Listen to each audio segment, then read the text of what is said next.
Սուրբ Գրիգոր Տաթևացի Քարոզ խաչի մասին։ Եվ ինչպես որ Մովսեսը անապատում բարձրացրեց օձը, այնպես էլ մարդու որդին պետք է բարձրանա։ Մարգարեներից մեծը, աստվածային Մովսեսը, փրկական խաչի խորհուրդը օձի նշանով կրկին անգամ ցույց տվեց անապատում։ Առաջինը Սուրբ Լեռան վրա նշանների համար, երբ Աստված հրամայեց գավազանը գետին գցել, որ նոց դարձավ, իսկ պոչից բռնելիս կրկին գավազան դարձավ։ Նախ նշանակում է նույն սկզբնաչար սատանան, որ երկնքում օղության գավազան էր և ընկնելով օձ դարձավ, ասում է հրեղեն վիշապը քաշքշեց աստղերի երրորդ մասը։ Երկրորդ, կրկին օձը նույն սատանան է, որ բարեկամի կերպարանք ընդունեց ու խաբեց նախաստեղծին։ Երրորդ,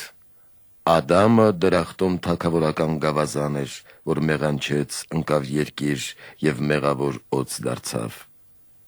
Եվ դարձյալ, բան Աստված բռնեց Աբրահամի զավակից և թագավորական անոթ եղավ։ Չորրորդ, Հովսեփի միջոցով ժողովուրդը Եգիպտոս իջավ և չարություն եղավ,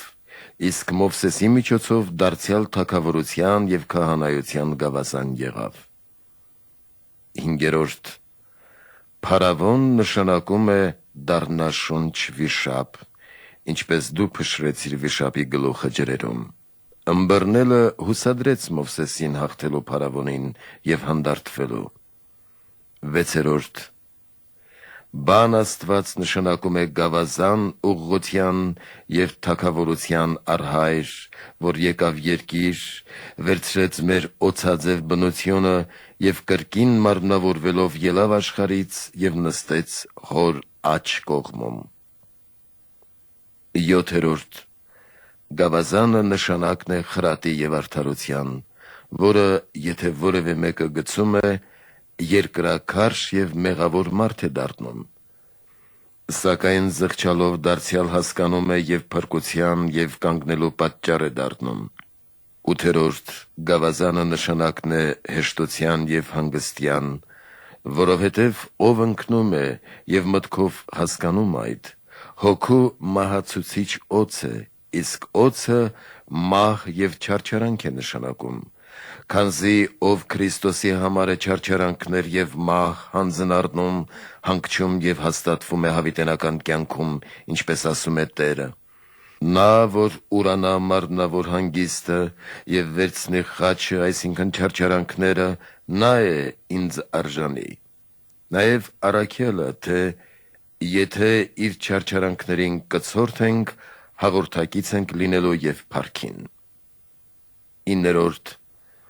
Մովսես նշանակում է եկեղեցու վարդապետ, իսկ ձեռքի գավազանը խրատ անգետ ժողովրդին,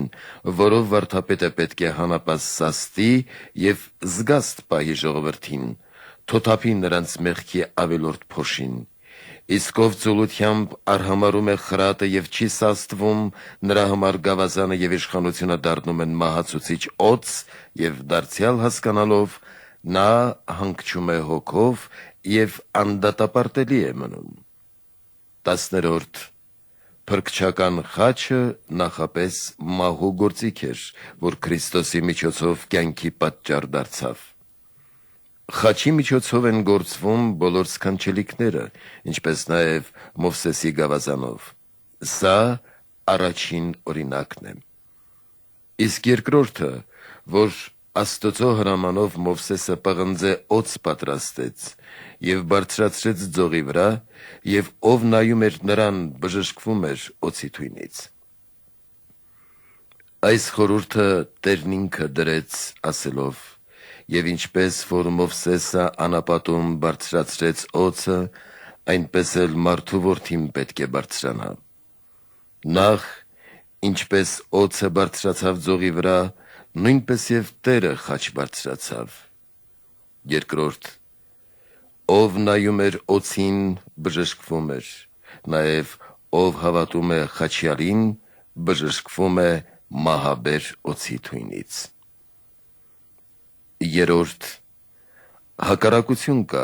քանզի այնտեղ պղնձե օծն իր թշնամիներին մարդկանց էր ապրեցնում, իսկ ինքը սատկում, սակայն Տերն իր ազգակիցներին մարդկանց էր ապրեցնում և հալածում սատանային։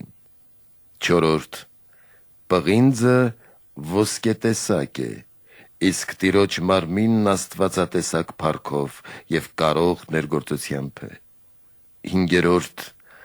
պղինձն ամփոփ է, իսկ Քրիստոսի մարմինն անապական։ Վեցերորդ, օծն առանց դառնության էր և թույնի, իսկ մեր Տերն առանց մեղքի դառնության։ Յոթերորդ, օծը մեռնելով սպանում էր օծերին և ապրեցնում խայթվածներին։ Եվ մեր Տերը մարմնով մեռնելով մերձրեց մեղքը և կենդանի աստվածությամբ կենդանագործեց մարդկանց։ Ութերորդ, օծի գալարվելը նշանակում է մեր 5 զգայությունները, որ Տերը վերցրեց և սրբեց մեզ։ Իներորդ, գլուխը և պոչը ցասումն է և դրան հետևող տրտմությունը, և ամեն մի մեղքի հետևում է տրտմություն, որով և տրտմեց Տերը մինչև մահը, որովհետև մեզանից վերցրեց մեր տրտմությունը և զայրացավ Ղազարոսի գերեզմանին մահվան վրա։ 10-րդ, ինչպես Փիլոնն է ասում, հեշտ ցանկության նշանակն է օծը, որը և ոչնչացնում է ցանկացողներին, պատիժը նմանեցնելով իրենց ախտին, և Տերը մեղապարտներին իրենց մեղքի նմանությամբ է պատժում, որի համար ասում է. ինչպես որ Մովսեսը անապատում բարձրացրեց օծը, այնպես էլ մարդու որդին պետք է բարձրանա։ Եվ արդ Սուրբ խաչի մասին 10 հարց է տրվում։ Առաջին, եթե խաչի փայտն այդքան խորհրդավոր էր, ինչպես ցույց տրվեց Մովսեսի գավազանի և անապատում ձողի օրինակներով, ինչու ենք այժմ փոխում և այլ նյութից պատրաստում։ Պատասխանում ենք, որ Քրիստոս մեզ խաչի փայտը տվեց կենաց փայտի փոխարեն և նրա ձևը իր ձևի փոխարեն։ Արդ, երբ նա փոխեց նյութը նյութի փոխարեն և ձևը ձևի փոխարեն, սակայն պահեց տեսակը, նույնպես և մենք կարող ենք փոխել նյութը և պահել խաչի տեսակը։ Դարձյալ ասում ենք. խաչի նյութը միայն մեկ տեսակի փայտից չէր, այլ զանազան փայտերից։ Հիմքը կիպարիսից է, թևերը նոճուց, պատվանդանն արմավենուց, իսկ գլխի տախտակը ձիթենուց։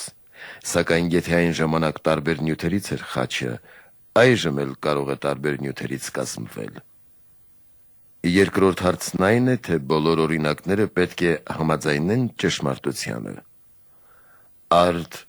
խաչի օրինակները նախապես փայտից էր, ինչպես Սաբեկի ծառը, Հակոբի սանդուղքը,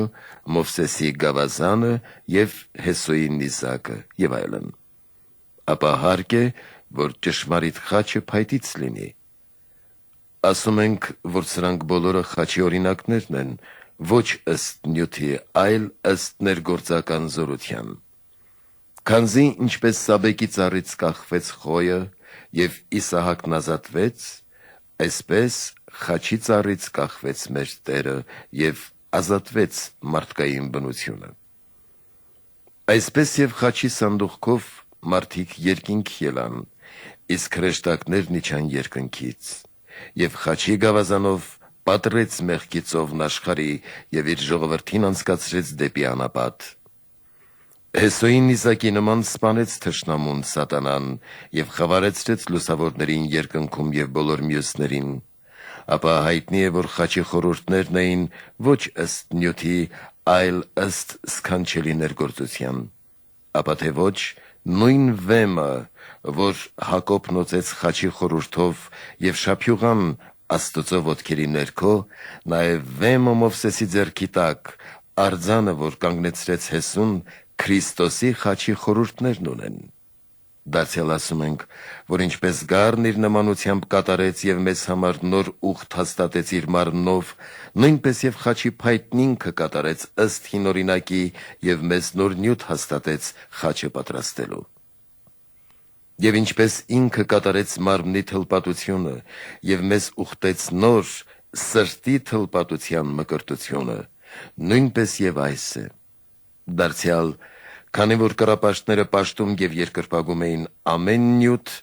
առաքյալներն ու հայրապետները հրամայեցին խաչ պատրաստել ամեն նյութից էլ, որպեսզի կուրքերի կրոնն ու երկրպագությունները փոխարինվեն խաչի երկրպագությամբ եւ կրոնով, եւ կուրքերը ոչնչանան, խաչի միջոցով սրբվեն պիղծ նյութերը, ինչպես Տերն ինքն անշնչացավ խաչի վրա, որպեսզի անշունչ պատկերների պաշտամունքը դեպի իրեն ձգի։ Երրորդ հարցն է, թե ինչու ենք հացով եւ գինով պահում պատարակը, իսկ փայտն այլ նյութով փոխարինում։ Ասենք, որ Քրիստոս իր մարմինն ու արյունը տվեց իբրև կերակուր հացով եւ գինով եւ ասաց. «Այս արեք իմ հիշատակի համար»։ Սակայն ի նշան փրկության մեզ չտվեց փայտը, այլ խաչը։ Այդ պատճառով էլ տարբեր նյութերից ենք պատրաստում այն։ Ուստի հայտնի է նաև, որ առանց որևէ նյութի անգամ խաչի նշանն ենք դրոշմում մեր դեմքերին եւ սրտում, եկեղեցում եւ բոլոր այն վայրերում, ուր անհրաժեշտություն է առաջանում։ Դարձյալ ասում ենք, որ պատարակի ժամանակ Քրիստոս հացի եւ գինու գոյացությամբ միանում է դրանց որակներով, որովհետեւ գոյացությունը փոխարկվում եւ դառնում է Քրիստոսի մարմինն ու արյունը։ Իսկ խաչի դեպքում հակառակն է, Քրիստոս միացած է եւ խաչի նշանին, եւ ձևին, եւ նյութին։ Եվ որովհետեւ ձևն առանց նյութի չի կայանում, այդ պատճառով ամեն մի նյութից, որ ամուր է եւ պահում է ձևը, պատրաստում ենք խաչը։ Չորրորդ, խաչի նյութն է պաշտելի, ձևը թե գործը։ Ասում ենք, որ առանձին սրանցից ոչ մեկը, քանզի բազմաթիվ են խաչի ձև ունեցող նկարներն ու կենդանիները, որոնք պաշտելի չեն։ Նաև նյութն առանձին, փայտն ու քարը, մահարար գործը պաշտելի չեն, սակայն միասնաբար պաշտելի է խաչը, քանի որ Քրիստոսի զորությունն է միացած նրան, որի համար նախ օշնում եւ օծում ենք խաչը, ապա երկրպագում, որովհետեւ Քրիստոս օրհնությամբ միանալով նրան անբաժանելի է ձևից, նյութից եւ գործից։ Դարձյալ ոմանք ասում են, թե պաշտում ենք խաչը եւ երկրպագում նյութը։ Ասում ենք, որ գերագույն պատիվ է Քրիստոսի նրա վրա բևեռված լինելը, իսկ նյութի երկրպագությանը խաչի ձև ստանալը, որի համար խաչի նյութի ձևը փոխելիս չենք անպատվում, եւ երբ նույն նյութը դարձյալ խաչի ձև է ստանում, այն վերստին չենք օծում, քանզի օծումն ու օրհնությունն հավիտենական անբաժանելի է նրանից։ Հինգերորդ հարցն այն է, թե ինչու ենք օժնում եւ օծում խաչը, քանզի օրհնությունն ու օծումը նրան միացած Քրիստոսն է, երբ հանուն նրա ենք կանգնեցնում խաչը։ Ասում ենք, խաչը, սրբապատկերներն ու եկեղեցիները օծում ենք Սուրբ Յուղով, որպեսզի այն նյութը զատվի այլ նյութից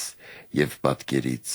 եւ այդ օրհնությամբ եւ օծմամբ Քրիստոսի բնակարան լինի եւ մեզ համար երկրպագելի։ Դարձյալ,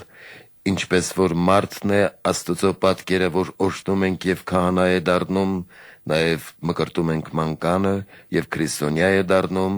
նաեւ օրհնում ենք հացն ու գինին, որ դառնում են Քրիստոսի մարմինն ու արյունը, նույնպես եւ խաչը, սրբապատկերներն ու եկեղեցիներն են օրհնում հենց իր խոսքով եւ դառնում են Քրիստոսի խաչ, պատկեր կամ տաճար։ Վեցերորդ, որն է այն խաչի օրհնությունն ու օծումը, որով միշտ խաչակնքում ենք մեր դեմքերը, կերակուրը եւ այլն։ Պատասխանում ենք, որ այս անմարմին նշանին բավական է մեր մտքի դիտավորությունը, որ Քրիստոսի անունով ենք դրոշմում։ Այս է նշանի դրոշմի օրհնությունը։ Դարձյալ ասում ենք, ամեն օրհնություն խոսքով եւ սուրբ կոչմամբ, օծմամբ է կատարվում։ Նույնպես եւ Այստեղ ենք խոսքով կոչում Սուրբ Երրորդությունը եւ օծելով մատով դրոշմում նշանը, որով սրբվում են բոլոր նյութերն օրհնության խոսքով եւ սուրբ նշանով։ 7. Եթե ամեն խաչ օրհնությամբ եւ օծմամբ սրբվում է, ո՞րն է Քրիստոսի խաչապայտի օրհնությունն ու օծումը։ Պատասխանում ենք, որ խաչի օրհնությունն է, որ Քրիստոսի խոսքով եւ օծմամբ խաչը միանում է Քրիստոսի հետ եւ դառնում Քրիստոսի խաչ։ Իսկ այնտեղ բանն Աստված ամբողջովին իր մարմնով օծված, տարածված եւ միացած էր նրան, եւ այդ պատճառով Քրիստոսի խաչը մեզ համար երկրպագելի է։ Դարձյալ խաչի օրհնությունը հին եւ նոր կտակարանների խոսքերն են, որ ընթերցում ենք նրա վրա լվանում ջրով եւ գինով եւ օծում խաչը։ Այդպես եւ խոսքերը, որ ասած խաչի վրա եւ կրկնավտակ աղբյուրով օծեց այն արյունով եւ ջրով, որով այս փայտն ու մահվան անեծքի գործիքը մեզ տվեց կենաց փայտը եւ օրհնության գործիքը ըստ այն խոսքի, թե Քրիստոս մեզ վերստին գնեց օրենքի անեծքից, անեծք դառնալով մեզ համար եւ օրհնեց հոգեվոր օրհնությամբ մեզ ի Քրիստոս երկնավորներ դարձածներիս։ 8. Ինչու ենք միայն խաչապայտը պաշտում եւ ոչ խաչի մյուս նյութերը եւս։ Պատասխանում ենք. Բանն Աստված անմիջապես խաչապայտի վրա բևեռվեց, որի համար խաչի նյութը եւ բոլոր մասունքները երկրպագելի եւ պաշտելի են մեզ համար։ Սակայն մյուս բազում խաչերը ձևի միջնորդությամբ են բևեռում նյութը, որի համար Սուրբ խաչի նշանն է պաշտելի մեզ համար եւ ոչ նյութը։ Դարձյալ ասում ենք, որ զգալի կերպով Քրիստոսի արյունը կաթեց խաչի վրա եւ մինչեւ աշխարհի վախճանը նրա արյունն ըստ իր որակի անբաժանելի է չարչարանքներից։ Քանզի ինչպես Աբելի արյունը երկրից չոչնչացավ մինչ ջրհեղեղի սրբելը, այնպես եւ Քրիստոսի արյունը երկրի երեսից չի վերանա մինչեւ հրի սրբելը։ Եվ ինչպես Քրիստոսի մարմնի խոցվածքներն են մնում մինչեւ վախճանը, նույնպես եւ արյան որակն է մնում խաչի եւ մեխերի, նաեւ այլ չարչարանքների գործիքների վրա, մինչեւ որ տեսնենք գալստյան մեծ օրը։ Այդ պատճառով ենք երկրպագում խաչի նյութը եւ նրա բոլոր մասունքներն ու մեխերը։ 9. Քանի փայտից էր կազմված խաչը։ Ինչպես ասվեց վերևում 4 փայտերից, հիմքը կիպարիսից էր, պատվանդանը նոճուց, թևերն արմավենուց, իսկ վերնամասի տախտակը ձիթենուց։ Սրանցից կազմվեց խաչի փայտը։ Դարձյալ ասում ենք, որ նոճին խոքման բարձրությունն է, կիպարիսը անուշահոտ բարեհամբավությունը, արմավենին արդարության պտուղը, ձիթենին ողորմության փափկությունը։ 10. Հաջորդ գալստյանը փայտյա խաչով է գալու, թե խաչի ձևով։ Ասում ենք, թե ոմանք ասում են լույս է երևալու խաչի ձևով, եւ ոմանք, թե լուսավորված խաչն է ճառագայթելու ինչպես մեխերն ու գեղարդը։ Սա է սրանց տարաձայնությունը, որ ոմանք ապականացու են համարում տերունական խաչը կրկին առարկելով։ Նախ, որովհետև ամեն բան, որ 4 տարժերից է, ապականություն է կրում, արդ խաչը փայտից է եւ 4 տարժերից, ապա ուրեմն ապականվում է եւ այն։ 2. Որովհետև մարդու մարմինը, որ բանական է եւ կենդանի, ապականվում է մահվամբ, ապա ուրեմն խաչը եւս ապականվում է, քանզի ոչ կենդանի է եւ ոչ էլ բանական, այլ կենդանության քակտիչ է, քանի որ մահվան գործիք է։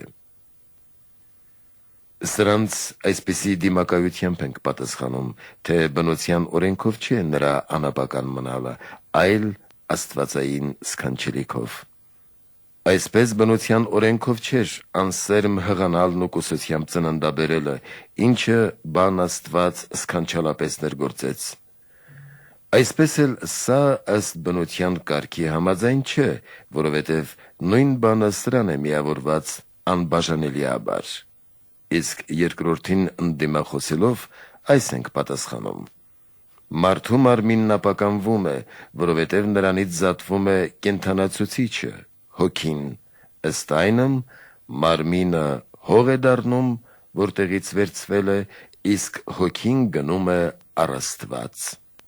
Սակայն խաչի կենդանացուցիչը Քրիստոս է և չի զատվում նրանից, ըստ այնմ թե այստեղ պիտի բնակվեմ, քանզի հավանեցի սա։ Այժմ ցույց տանք, թե ճշմարտապես անապական է խաչը բնական քննությամբ և Սուրբ Գրքի վկայությամբ։ Նախ բնական քննությամբ, որովհետև բոլոր արարածները Աստծո ձեռքի գործն են, ըստ այն խոսքի, թե չէ որ իմ ձեռքն է շինել այս բոլորը։ Արդ, ինչպես հրեշտակները ստեղծվեցին ոչնչից և անապական են և անմահ Աստծո կամքով, այսպես և 4 ստաժերն են անապական, որովհետև նրանցից յուրաքանչյուրն առանձին ապականվում է և կրկին նրանց խառնվում, իսկ սրանք Աստծո կամքով մշտապես անապական են։ Նմանապես և Աստծո խաչը կամոքն Աստծո և նրա ներգործությամբ անապական է, քանզի նրանով արեց մարդկային ցեղի փրկությունը։ Երկրորդ, քանզի Աստված բոլոր արարածներին իր խոսքի զորությամբ նույնությամբ է պահում, ինչպես ասում է առաքյալը, և սրանք պահում են առանց նրա էության միավորության, ապա առավել ևս խաչն է մնում անապական, քանզի Աստծո էությունն է նրա վրա, այսինքն բան Աստված, որ մարմնով գամված է նրա վրա։ Երորդ, որովհետև այդ խաչը շաղախված է աստվածային արյամբ, ինչպես որ բևեռվեց նրա վրա։ Արդ, եթե խաչն ապականվի, ապա կապականվի նաև արյունը, որ նրա վրա է։ Ուստի հայտնի է, թե բանի մարմինն ապականացու են համարում նրանք, ովքեր ապականացու են համարում նաև խաչը, իսկ դրանք նեստորականներն են, սակայն նրանք, որ բանը մարմնով անապական են խոստովանում, պարտավոր են Աստված ընկալ խաչը ևս անապական խոստովանել։ Չորրորդ, օրինակներից հայտնի է, որ Ահարոնի գավազանը, որ ծաղկեց, խաչի օրինակն էր, իսկ տախտակները խոսքի և դրախտի կենաց ծառի։ Արդ, սրանք այսուհետև անապական են առհասարակ, որ օրինակներ են, ապա ուրեմն ճշմարտություն է, թե անապական է Աստվածընկալ խաչը։ Հինգերորդ, քանզի ոչ մի ապականացու մյուսին ամբողջական չի կարող պահել, ինչպես հայտնի է բոլոր նյութական իրերից։ Արդ նա, որ բոլոր գերեզմանները կնքված է պահում, օժտնում և հաստատում է եկեղեցին և զորավիգ է բոլորին փրկության համար, կարող է անապական լինել, քանզի աստվածային է նշանը։ Վեցերորդ, որովհետև Աստծո գործն է նվաստ և փոքր բաներին ներգործել մեծապես, ինչպես որ կավով բացեց կույրի աչքերը և 12 ջուր բխեցրեց քարից և այլն։ Այսպես և փոքրիկ խաչը տիեզերքին առավել փրկություն բերեց և անապական դարձրեց։ Յոթերորդ, ինչպես Սողոմոնն է ասում, օրհնյալ է այն փայտը, որով արդարություն է լինում, որը փրկչական խաչն է։ Արդ, այն հայտնված և առանձնացված է բոլոր փայտերից, լինելու արմատն արդարության, որով փրկվեցինք բանսարկուից։ Արդ, որի գործը հավիտենական է և ինքն անապական, ասում է փիլիսոփան, ապա ուրեմն անապական է Սուրբ խաչը։